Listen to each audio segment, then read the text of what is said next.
नमस्कार। देखें आप लोग, यह साइन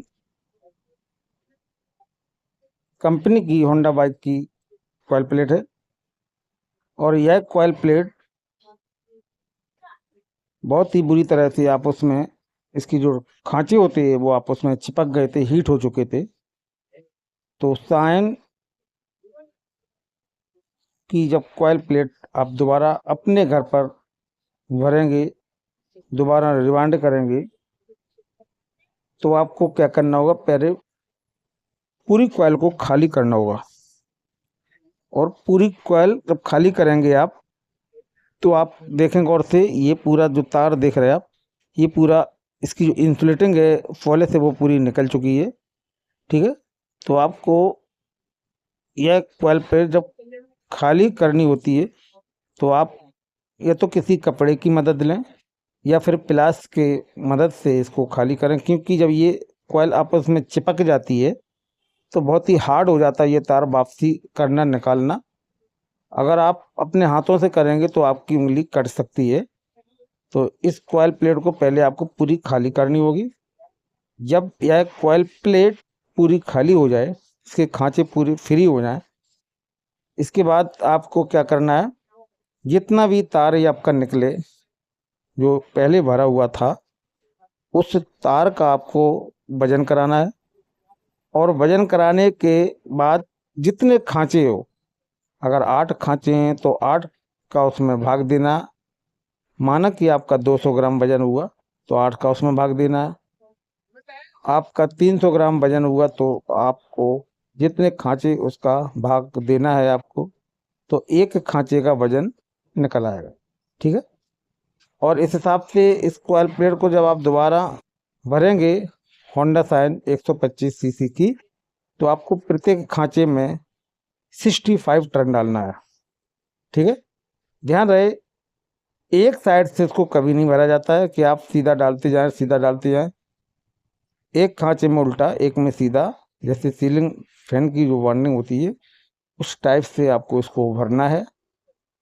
जब कॉइल खराब हो जाती है तो बाइक में कई प्रकार की प्रॉब्लम आने लगती है, जैसे कि बैटरी का चार्ज ना होना, हेडलाइट का प्रॉपर सही तरीके से न जलना।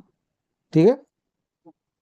तो आपको ध्यान देना है कि हमें इस कॉइल प्लेट को दोबारा जब भरने का मौका मिले तो आपको टर्नों की संख्या ध्यान करनी है कि कितने टर्न इसमें लगाए गए हैं, कितने टर्न हम इसके बैक कर रहे हैं। तो आप पूरी कॉइल खाली करें, जैसा कि हम इस कॉइल को पूरा खाली कर रहे हैं। ये देखें आप लोग, कॉइल प्लेट हमेशा बाइक में फ्रेश होनी चाहिए, तभी करंट से संबंधित सारी प्रॉब्लम आपकी सही क्लियर होती हैं। नहीं तो आपकी कॉइल जब करंट सही नहीं निकालेगी तो सीडीआई भी सही करंट नहीं निकालेगी। सीडीआई डिपेंड रहती है ये मैग्नेट कॉइल पर, और हाई टेंशन कॉइल जो होती है वो डिपेंड रहती है सीडीआई पर। चार्जर होता है वो डिपेंड रहता है सीडीआई पर, और चार्जर से डिपेंड रहती है आपकी बैटरी जो चार्ज होती है। ये पूरा रोटेशन एक क्रिम बाई क्रिम होता है बाइक में। ठीक है। तो ये देखें आप, पूरी कॉइल को हम खाली कर रहे हैं। बहुत सावधानी पूर्वक कॉइल को खाली किया जाता है, जिससे आपकी उंगली भी न कटे। फ्लास की मदद से, कपड़े की मदद से इसको पूरा खाली किया जाता है। जब कॉइल आपस में चिपक जाती है तो उसका एक और रीजन आ जाता है, कहीं भी आपकी बाइक में यदि कहीं वायरिंग शॉर्ट हो रही हो, वायरिंग आपस में कहीं चिपक रही हो बाइक में, तब कॉइल ख़राब होती है। या आपका चार्जर ख़राब हो जाए, लोड लेने लगे, एम्पियर ज़्यादा लेने लगे, तब कॉइल हीट होके आपस में चिपक जाती है।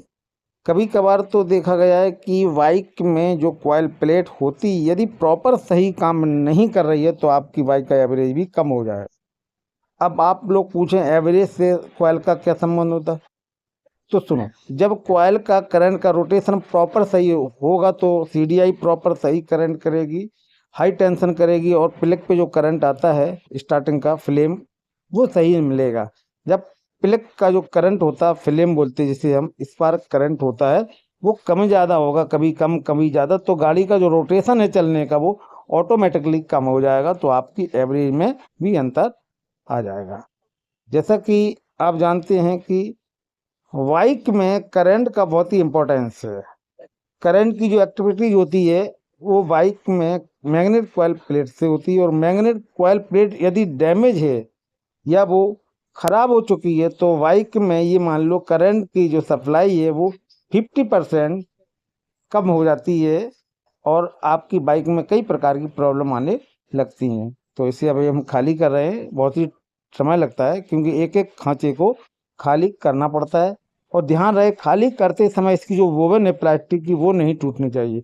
यदि बोबिन टूट जाएगी तो आपको फिर दिक्कत हो जाएगी, क्योंकि आप जो कॉयल भरेंगे दोबारा, उस कॉयल का तार बोबिन टूटने से बॉडी से टच हो जाएगा और आपकी सारी मेहनत बेकार हो जाएगी। तो ध्यान रहे कि बोबिन नहीं टूटना चाहिए। यदि किसी कॉयल की बोबिन टूट भी जाए बाई द वे तो आपको कॉटन टेप लगाना, जिससे वायर की टचिंग और बोबिन की टचिंग जो है वो एक जैसी ना हो। यानी कि मेरा मतलब ये जो बोबिन बनी होती ये लोहे के ढांचे पे बनी होती। जब वो बोबिन प्लास्टिक की होती, जब वो टूट जाती तो इसके अंदर का लोहा निकल आता, और लोहे के संपर्क में जो आप कॉयल भरेंगे वो आ जाएगी।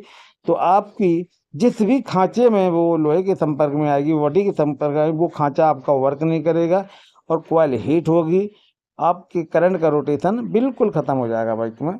तो आज हम इस वीडियो में स्पेशली आप लोगों के लिए साइन 125 सीसी बाइक की जो मैग्नेट कॉयल प्लेट है उसका पूरा विवरण निचोड़ बताने वाले हैं, क्योंकि हम कॉयल को जब भरते हैं जब जान लेते हैं कि हमारी कॉयल प्रॉपर वर्क नहीं कर रही है, ठीक है। और इस कॉयल को आप जब अपने हाथों से स्वयं तैयार करेंगे तो आपको कम से कम 50% की प्रॉफिट हो जाएगी खरीदने की अपेक्षा, क्योंकि ये कॉयल मार्केट में बहुत ही महंगी है और हर जगह ये कॉयल मिलती नहीं। कई ऐसी बाइक से ओल्ड मॉडल की हैं, उनकी कॉयल हर सर्विस सेंटर पर उपलब्ध नहीं होती। आपको ऑर्डर लिखवाना होगा और ऑर्डर के बाद कम से कम वही कॉयल आपकी हफ्ते 2 हफ्ते में आपके घर तक आएगी। तो सोचो आप, जब आपको अपने उरई में ऐसी सुविधा मिल रही हो, ऐसी सुविधा का आपको सामना करना पड़ रहा हो, तो आप पीछे मत हटें और अपनी कॉयल को खुद अपने हाथों से आप भर सकते हो। ये देखें, ये जो तार देख रहे हैं इसका जो तार है वो 20 नंबर है, और इस साइन 125 सीसी में जो कॉयल में तार लगाया जाता है स्टार्टिंग कॉयल में मैग्नेट कॉयल में वो 20 नंबर लगाया जाता है। इस 20 नंबर तार से हम इसको दोबारा नए सिरे से बना देंगे, बिल्कुल बेटर काम करेगी। क्योंकि होता क्या है कि जब कॉयल की वाइंडिंग बिल्कुल परफेक्ट सही रूप से हो जाए तो उसमें आउटपुट जो लीड होती है उसमें सॉलिड करंट सही बनने लगता है। तो ये देखें पूरी कॉयल खाली हो चुकी है। अब इस कॉयल को डाटा के अनुसार यानी कि प्रत्येक खांचे में आपको 65 टर्न डालना है, और खांचे में जो तार लगा रहे उसका आपको गेज नंबर है 20 नंबर से इसको आप दोबारा भर दें, बंद